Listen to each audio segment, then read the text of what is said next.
The Police Heritage Trail.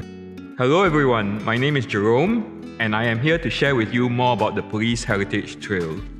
Today, Singapore is a vibrant cosmopolitan state, widely regarded as one of the safest cities in the world.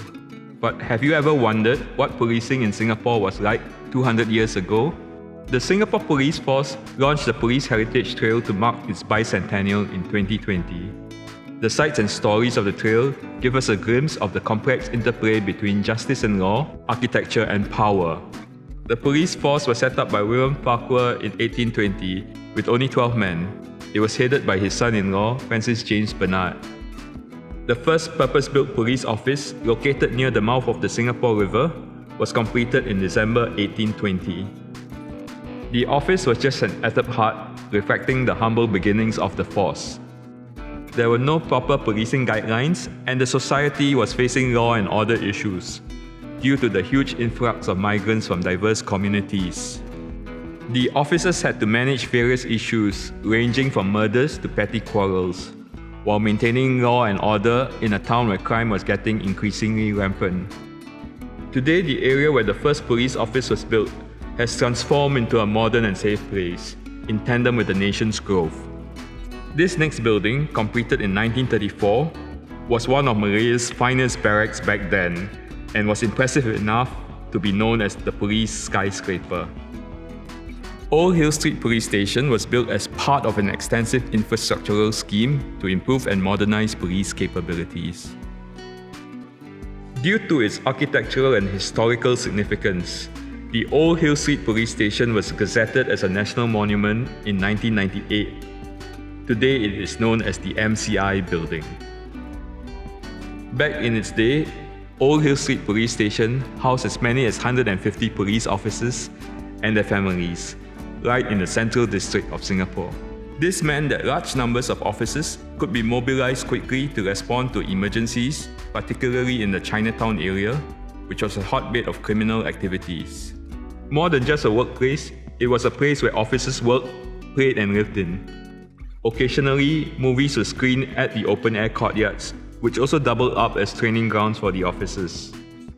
The provision of modern facilities greatly boosted officers' morale.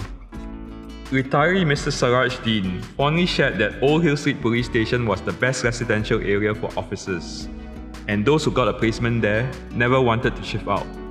The next police station was one that stood at the heart of the commercial centre, known as Greater Town or Ta Po. Originally the site of Singapore's first civil jail, this building was converted into the Central Police Station in 1849. Due to its close proximity to Chinatown, the Central Police Station played a pivotal role in controlling secret societies and their activities, which plagued the population living in the city centre.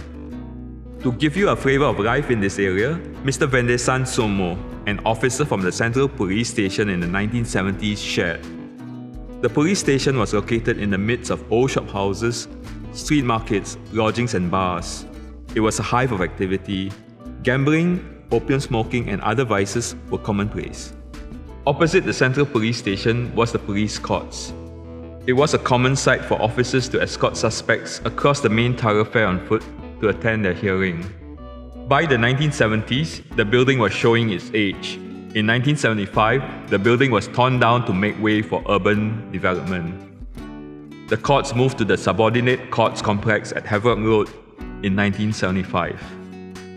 Both the Central Police Station and police courts have been demolished. Today, the area is a bustling commercial district.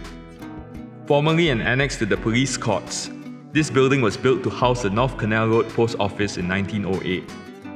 In 1990, it was refurbished into the Kreta Ayer Neighbourhood Police Post. Mr Tan Kok Wah was one of the officers who worked in Kreta Ayer Neighbourhood Police Post from 1995 to 2000. He shared that he and his team fostered good relations with the community through frequent house visits and foot patrols. In return, the residents wrote him an appreciation letter thanking him for lowering crime rates in the neighbourhood. Few will be able to guess that at the site of this 52-storey Capitol Tower, right in the heart of the CBD, used to stand an imposing building that was the Criminal Investigation Department or CID Headquarters. It was situated along Robinson Road and was known as the Scotland Yard of Malaya.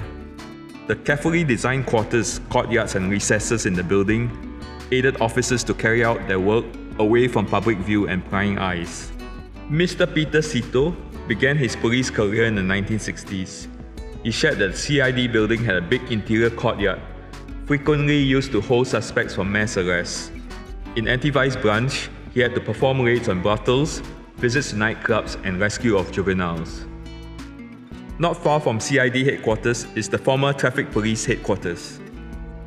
This building, a prominent landmark in the city, housed the traffic police for almost 70 years from 1930 to 1999. Besides being a station, it offered accommodation to more than 100 officers and their families. A closer look at the rear of the building where the communal kitchens were reveal a few interesting details. The small windows and canopy hoods, for example, are features designed to prevent the spread of fire. Life in the Traffic Police Headquarters was close-knit, and many families developed lasting ties and an association with the force. Today, the building has been restored and repurposed as Maxwell Chambers Suites. At the time when it was built, this 5-story building, also known as the Lower Barracks, struck a sharp contrast to the surrounding shophouses in Chinatown. It was built to house unmarried officers from the Sikh contingent who were known for their loyalty and physical prowess. After World War II, when the Sikh contingent was disbanded, the radio division occupied the Lower Barracks. For years to come, it was from Pearl's Hill that police responded to public calls through the 999 hotline, which was introduced in 1947.